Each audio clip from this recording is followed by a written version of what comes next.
భారతీయులు ఈ గాయత్రిని అనేక పేర్లతో అనేక రూపములతో ఆరాధిస్తూ ఆనందిస్తూ తమ జీవితమును సార్థకంగా గావించుకుంటూ వచ్చారు.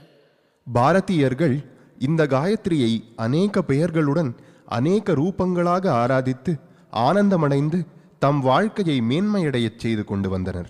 మొదటి పేరు సత్యవతి, முதல் பெயர் சத்யவதி, రెండవ పేరు అంగవతి, இரண்டாவது பெயர் அங்கவதி, మూడవ పేరు అన్యవతి, மூன்றாவது பெயர் அன்யவதி, నాలుగవ పేరు నిదానవతి. நான்காவது பெயர் நிதானவதி. సత్యవతి, అంగవతి, అన్యవతి, నిదానవతి అనేటువంటి పవిత్రమైనటువంటి యొక్క నామమును వారు ఏర్పరచుకొని ఆ నామస్వరూపము చేతనే తమ యొక్క జీవితమును సార్థకంగా గావించుకుంటూ వచ్చారు ప్రాచీనులు.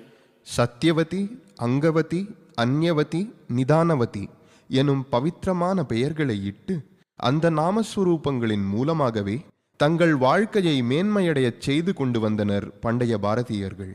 దీనిని పురస్కరించుకొని ప్రకృతికి స్త్రీ అని పేరు పెడుతూ వచ్చారు. இதன் காரணமாகவே இயற்கையை ஸ்திரீ, பெண் என்று பெயரிட்டு அழைத்தனர்.